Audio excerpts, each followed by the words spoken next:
So I'm really grateful that you all made yourselves available for this discussion. I know we've been seeing the brief going around in our emails. And I'm going to make sure that this is as simple as possible, because this is such an interesting topic for today. My name is Ofentse Madisha.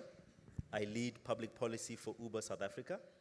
I am 1.65 meters tall.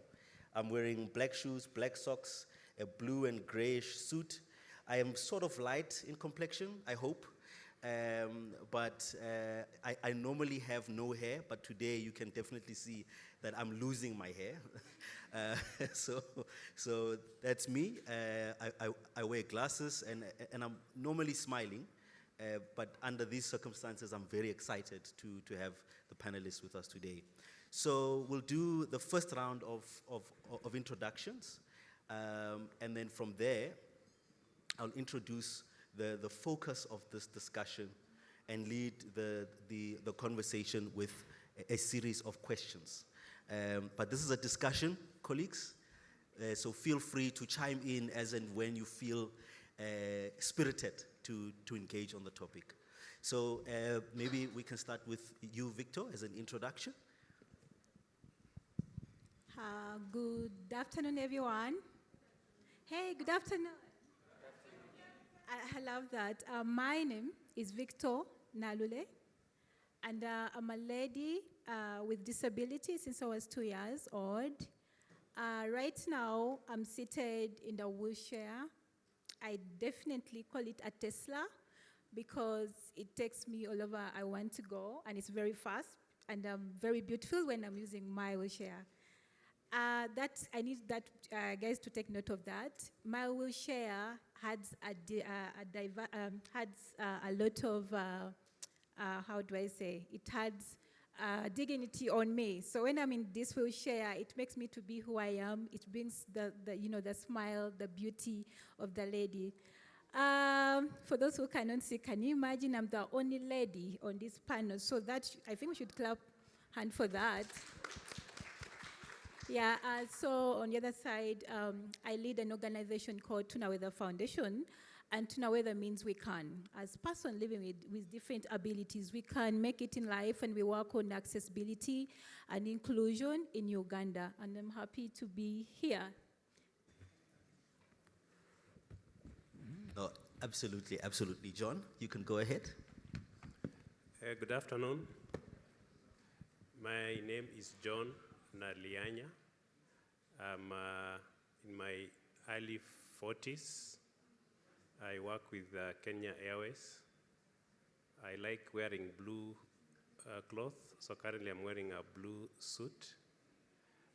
One of the things I value most in life is being passionate in what I do and taking responsibilities where nobody is willing to do. Those are my two values I endear most. And when I'm free, I spend a lot of time either reading or listening to music. In this conference here, I have maybe two positions. One is as an agent of Kenya Airways. I'm in charge of a department. Then secondly, I am also the chairman of a body at the airport called AOC. AOC is Air Operators Committee, which is a group of all the airlines operating out of Jomo Kenyatta International Airport. All the airlines are out of Jomo Kenyatta, so I'm the chair of the persons who are in charge of all the airlines at the airport. Thank you so much. Welcome, welcome, John. Really appreciate your heartwarming introduction. Our founder and CEO, please introduce yourself. Good afternoon, everyone. My name is Danny Gatura Kamau, founder of ACE Mobility, where we provide transport for persons with disabilities and persons with reduced mobilities. We offer last mile solution, where our drivers then become the caregiver. So we not just do a normal ride where we'll drop you off at your destination or at the gate. We take it last mile where you offer support up to, if it's a hotel like this one, we'll get you to the floor. We'll, today I was helping someone lock their doors, and the idea is to take it and offer a last mile solution for persons with disabilities. Thank you. Thank you. Thank you for that introduction, Daniel. And I actually want to almost start with you as part of the introduction to this particular session. So the framing of the conversation today is about embarking on a journey towards inclusive transportation systems. Now, we're in this journey together. As long as you're in this room, we are in this journey together. So there are a couple of things that are happening. The first one is that transport has always been associated with mobility, going from point A to point B. In one of the sessions yesterday, Julio, supercharged, said something very interesting. He said, all we need is reasonable accommodation, access to opportunities, right? And in many respects, an ethic of care, right? Now, we need to do that in our transportation systems, in some shape or form. You are doing that today, right? Can you please share with us, firstly, how the idea came to be? What were the barriers you were trying to address as a business, right? And what the technology actually does for people's lives? Wow, that's a very great question. Thank you for that. So, when I was 6 years old, my dad got into an accident when he was driving, and so he has a spinal cord injury, and he's been on a wheelchair since then. Then at that age, I had to become his caregiver. So to some extent, it was just me and my dad. So that's how I learned about serving persons with disabilities. So again, because of the accident, he was dismissed from work because he couldn't be able to go in and out as a mechanical engineer. And so that really impacted us from when I was young. And that's why I grew up thinking of a solution to serve persons with disabilities. From a transport perspective, I think, and how we look at it is we're looking at the person. We're not looking at the disability. We're not looking at any barrier that they are facing. We're looking at the person. Look at them as your brother, as your sister, as your mother, as your dad. Just look at them as a person, and we serve people based on how we ourselves would want to be served. And that's why we then went a step further and went last mile. So it's not just the ride from point A to point B. That's not enough for a person with a disability. Think about a person like Julius. Maybe he's requested a ride and he gets at the entrance and is dropped there. So how then does he know how to commute, or rather where he needs to go? So if you leave someone at a gate, maybe it's a black gate, and they're blind, how then do they know how to move forward? And maybe it's actually the wrong address. Look at persons who are hard of hearing. What we do is we offer drivers who then understand sign language so that we are able to communicate with them even during the ride and after. So that's how we are looking at it, and we serve across all types of disabilities. And we're looking to have persons with disabilities to travel with independence and dignity. Traveling with independence needs quite a bit of attitude, right?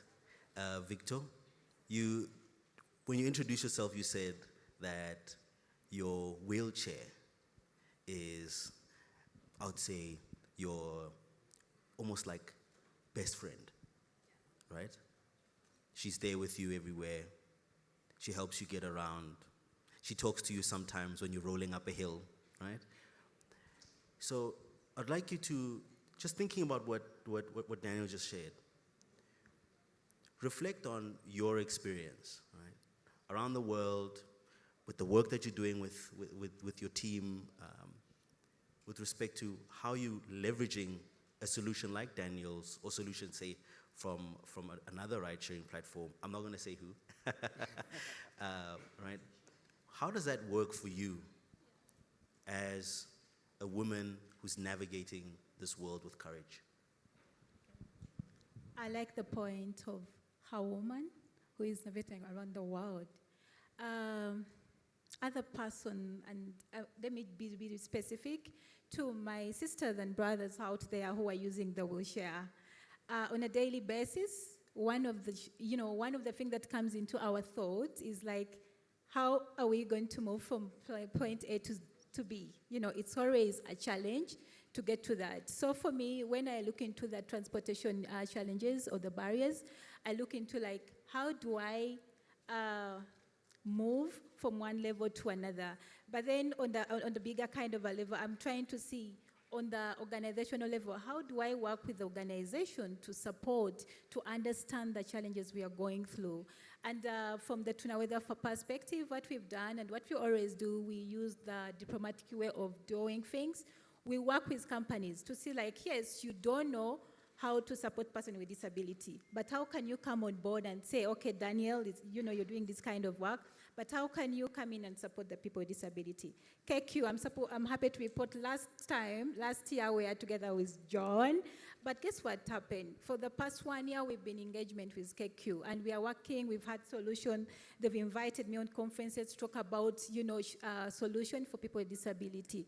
For me, it's a plus. We are getting somewhere as person with disability. And I see as time goes on, we shall get there. So I believe it has to do with involvement of different entities, different companies coming together to see how do we work with people with disability. But then the major big part of it all is attitudes. Attitudes. The people who follow me on Twitter, you've seen one of the video I had in Atlanta last year with an Uber driver talking about it, like how come like when I called in, you didn't say, oh no, I'm not an Uber accessible car, but then you came in and supported me and I'm happy and all that. And then he said like, you know what, it's up to do with attitude. And for me, I'm happy to support. I've been in Mombasa 3 weeks ago on a vacation, and guess what happened? We went and like, no, we are going to use a Uber, and guess what happened with the Uber that came it was a very small car. And I think that's another conversation we're going to have about Uber and then the vehicles, because in Africa, people look into the expenses and those kind of things. So the car came in and we had ignored the yellow taxes and said, no, we are going to use Uber because we don't know here, you're going to be more expensive for us. So the Uber car comes in and it is very small, and we had to maneuver to ensure this, Tesla fits into the, Tesla fits into the Uber. And guess what? Because of the attitude of the driver, we were very intentional, me as a user, but then as a driver, he was like, no, I'm going to do anything possible to ensure like you fit into the car. And guess what? I fitted into the car and we drove through. So for me, it's the attitude. But then on the other side round it all is like, when you talk about businesses and transportation of persons with disability, we need to look further and say, how do we be accessible? How do we be open-minded in supporting and all that? I think I would still put in more emphasis in the next round. Thank you. Thank you so much for that. And I think before I break the train of thought a little bit, can we please give a round of applause to Crystal Asige, who just joined us. So I'm going to come back to you, Crystal. We're actually setting the scene. So far, we've discussed the ideas around technology in the transport space from an entrepreneur's perspective. We've also then asked the question to say, for a woman navigating the world with courage on a wheelchair, what is your experience? This was Victo's discussion. And now, I want to turn to someone with 20 years, nearly 20 years experience in the aviation sector, who you're navigating, I think, an environment that's highly regulated, takes a long time for things to happen, but has a lot of pressure. Every customer has something to say about something in an airline. In your view, where are we going from an aviation perspective. We need more people to travel, to see the world, to experience things. What is the aviation sector doing, especially Kenya Airways, to enable everyone to get around? Thank you. I think it's a very nice question that you have asked. As you know, other than regulation, there are policy, there are standards that need to be adhered to whenever we are flying between one point and the other point. What aviation is doing, and I'll be very specific to Kenya Airways, one is to make the persons with a disability be part of aviation. There are some things that aviation cannot allow. For example, you cannot land unless you are seeing. But with technology today, there are already trials out there. In the US, we've got what is called pilotless aircraft, whereby an aircraft can fly from one point to the other point just using technology. What you need to do is have a very good programming solution to do that. Back home here, can we get more inclusivity in our workplace? Persons with a disability, depending on the challenge, can actually fit into some workspace. As an organization, I think there's already a policy in place that yes, we want to get a percentage of our employees who will not have necessarily joined aviation, but because of that inclusivity agenda that we're actually employing them. And there are already a number. I think we're working on about 5% in the coming days. There are already a number of persons, including cabin crew, that we're actually going to recruit in the coming days with any challenge that is not normal. One. Then secondly, from a policy point of view as well, the design of the systems at the airport, whereby the equipment we use are now being geared towards being able to support. If I was to get an apron bus, a bus at the airport, we are getting those equipment that have got capability to support a person with a challenge. Able to walk? No. But can the bus go down so that Victo's Tesla can actually drive into the bus? I think that's the technology that actually we are already seeing in some airports in the world, but they'll be coming here to Kenya soon, that you can have a bus that actually can go flat onto the ground, then you go in, and the bus is able to guide you. Of course, the other reading materials, like for example, in-flight entertainment, that yes, if you're on board, you are flying for 8 hours, and you're visually impaired, can you have something for you? And I think that sort of technology is somewhere in pipeline, that yes, you can have entertainment with a person who is challenged to see, but can actually enjoy the entertainment. About 2 months ago, Kenya Airways, we brought in an institution, a local institution. It's called Thika School of the Blind. They actually visited our institution. They were able to come into the Kenya Airways hangar to have a feel and look of the aircraft. Of course, you might not be able to see, but at least people are able to appreciate this is the aircraft, this is the cockpit, this is where you sit. So that sort of awareness alone gives people an idea, yes, it doesn't limit you to be an engineer if you've got a challenge, just to open up those opportunities to the team. We've actually worked with KISE, which is the Kenya Institute of Special Education, for advocacy and awareness, particularly to the staff, so that staff handling special cases may be able to offer that quality service with a bit of understanding, so that we treat the person with a disability equal to or above what a normal person will expect. Thank you.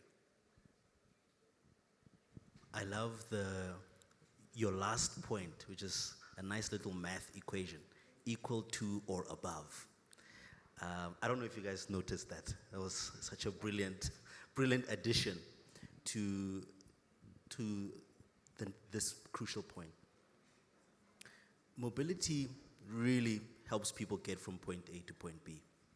But from your points so far, we are realizing that accessibility can change someone's life. Access to the place, the journey towards that place, the opportunity, whether it's a physical, psychological, or emotional opportunity to experience a new job or to travel the world. Now, Crystal, I'm turning my attention to you. This is not the hardest question of the day, but it is the most interesting one. When you think about the relationship between government and private sector, what can government learn from private sector with respect to enabling accessibility? And what could private sector learn from government? I think government can learn a lot from the private sector, how to avail different forms or different types of mobility, especially in the NMT space, that's non-motorized transport, because non-motorized transport is mainly, or rather majority of the types of transport that people with disabilities use. And even though, for example, in Kenya, we don't actually have a national bus, we rely heavily on private PSVs, which are matatus, manyangas, private companies, bus companies, etc., border borders, and so on and so forth. And I think that government can learn from other governments, for example, to provide national bus services, right? So that they can actually have the power and the ability to have provisions like subsidized costs, for priority seating on these buses for people with disabilities, to then create or work with technologies that have like smart pays, so that I don't have to, like, you know, the buses in UK, for example, which is the other place I've been able to live, where you just come in and tap your card and walk in, etc., where the bus can lower and let a wheelchair user enter or alight easily, things like that. They can learn from other governments, or what they can learn from private sector is just the diversity in different types of NMT and also motorized transport. And I think that even as I hear Kenya Airways speaking, and I'll give an experience of another airline I used, which was horrific. I won't say their name, but they start with Luf and end with Tanza. When I was on this airline last year, it was really terrible from the time I booked my ticket. And the worst part was not asking the passenger what is good for them, assuming that they know what a person with disability needs because they've read it somewhere, they've been put through some kind of training, or they've done research online, so on and so forth, rather than actually having a peer-to-peer learning. So when I was on this airline, first of all, because it was a very last-minute trip, I only booked it maybe 2 days before travel. And they said because I only booked 2 days before travel, they could not assist me. They could not give me disability assistance because that needs over 72 hours beforehand to book. So when I walked in to the airport and I was checking in, they were like, sorry, you'll have to basically find your own way. And it was only because I found another Kenyan, a friend of mine, luckily on the same flight, who helped me from here all the way to Leipzig in Germany through Frankfurt. That's the only reason I actually got there. But the airline itself, they were so rigid with their policies that they said, we can only accommodate you if you had booked this 72 hours plus. So there's things like that that are issues. Airline, I'm just hearing what has been presented. And then also, we need to, as government, be able to learn about small interventions. For example, braille or tactile markings inside our different PSVs and also flights. If I didn't catch your name, but I'll call you Mr. Kenya Airways. If Mr. Kenya Airways, John, thank you. You have, markers that say, aisle 3D, 3E, 3F. Why can't there be braille next to it? So that when I walk down the aisle, I don't have to keep asking, is this my seat? Is this my seat? Is this my seat? Is this my seat? There's a time I actually sat on someone's lap by mistake because I thought that was my seat. Because there was no markings for me to be able to get there on my own. Small things like that. Also, being able to ask the person, for example, I don't like to get off the plane last. I don't know if PWDs have experienced that. When you're on a flight, they make you wait until the end, until they're actually like hoovering in the, cleaning the plane, and then they come and say, okay, we're ready for you, ma'am, you can now come. That's not fair. What if I have a connecting flight within an hour and a half or so? But even if I don't have a connecting flight, it's dignity. Why are you leaving me until the end? You are literally leaving me behind. And the whole SDG tagline, strapline is leave no one behind. Why can't there be a different way of doing that? When I book my assistance, can you ask me, as a visually impaired person, as a VIP, do you mind waiting to the end? Would you like to come off first? And I tell you, because there are some people, yes, who prefer, having the cabin completely free before they move. Just things like that. And even in the booking process, how accessible is the website. Those are the kinds of things that government can learn from private sector. But of course, government cannot cover every single piece of mode of transportation, because there's also things like ferries. There's also, like I said, more informal transportation like boda bodas, the motorbike in Rwanda, moto. We have tuk-tuks here, things like that. I think it takes a lot of collaboration between the two, even in terms of, like has been said, sensitizing our operators to know how to handle people with disabilities. How do you talk to a deaf passenger? We had a case last year in Meru County where a deaf woman started to be abused because the driver thought that she was pretending to be deaf and not wanting to pay her fare. So they actually abused her, and they undressed her and did all sorts of awful things, and it made the news. And us in the transport industry were like, women in transport are much more vulnerable. And this is an exact reason and an example of how that happens. And women in transport go through quite a lot, safety, dignity, matters of equality as well on our transport spaces. So there's a lot to be done. And what can private learn from government? I don't know, I have to ask you. Ask me later. I don't know. I don't know if I should say it out loud because this is being recorded. But there is definitely a lot to learn from each other. And I think that there is a huge gap to fill in terms of equitable and inclusive transport and mobility.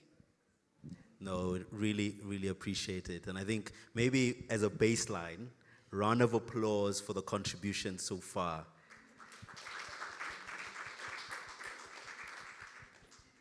We're moving towards closing off the discussion.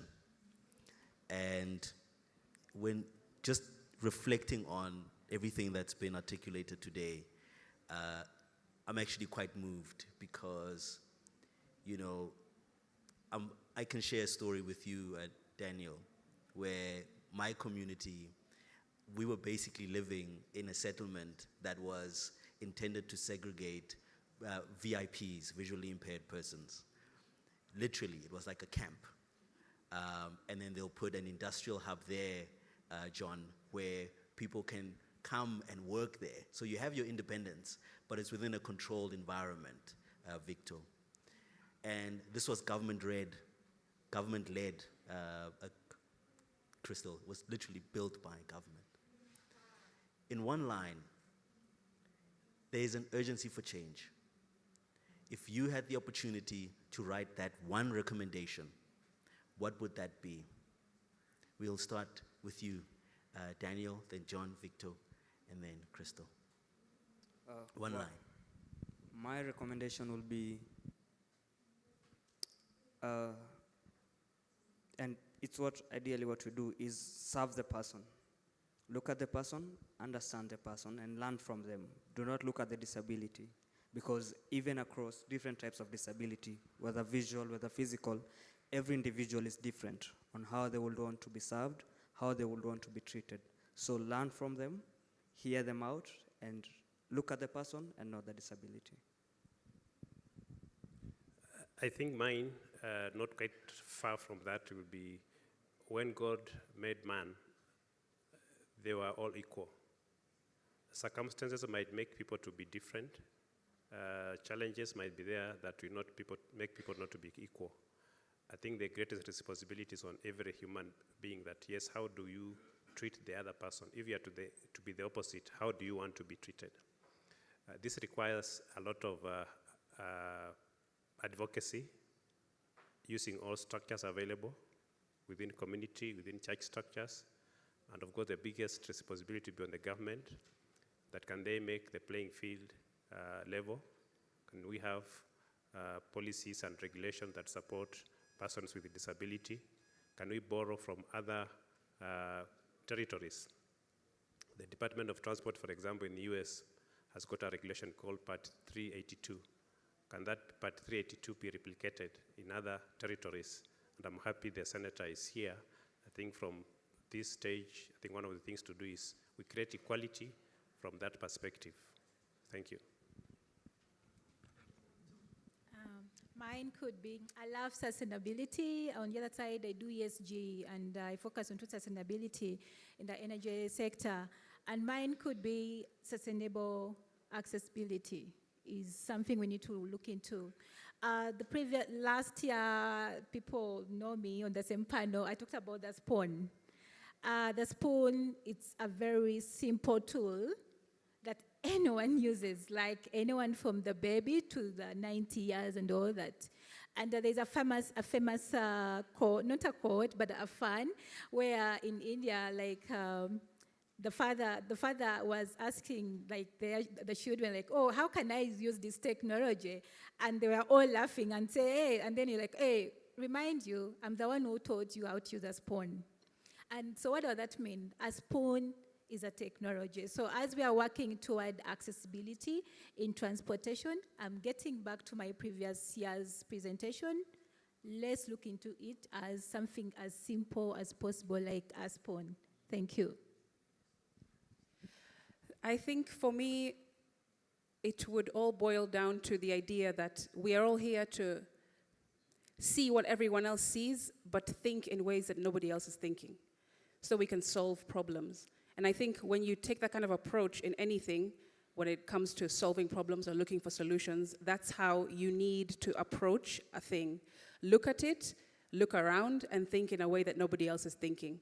For example, the automatic car, it's said that the automatic car was actually created as a solution for people with disabilities who had issues with mobility challenges.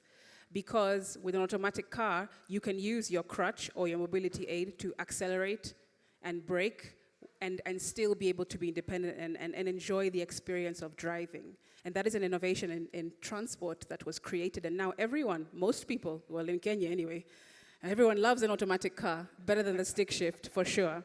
And so when you use people with disabilities as a baseline, as a best practice, you will always be innovative. And so you should, I know everyone in this room knows that, but those who might be watching outside or will watch this back later should understand that we are the baseline. If it works for us, it will work for everybody else. And you need to use that and take forth that best practice so you can get as innovative as possible, because diversity and disability will always drive innovation. And I think that there is a lot to be learned from our community, and a lot of creative ideas and solutions to be given for problems that we're seeing in terms of safety, in terms of accessibility, inclusion in the transport space, that we have the answers to, because we have to be creative every single day of our lives. From the moment that we wake up, we have to be creative. And so that is the general mindset that we carry forth. And if more companies would bring us on the table and not just think, oh, disability, you guys are staying at assistive tech conference over there. Right now, this month, I know, for example, in Leipzig, Germany, there is an international transport forum. That is the kind of place that also disability and our voices need to be heard, because international transport is absolutely a part of who we are and what we need to be independent and to secure our rights and freedom of movement. So we just, basically what I said yesterday, we shouldn't be confined to a space that is supposed to be ours, in quotes, but actually we need to go into every other space and make them realize that we deserve to also be considered in things like transport, mobility, and so on and so forth. Absolutely. And with that said, ladies and gentlemen, let's give the panel a round of applause.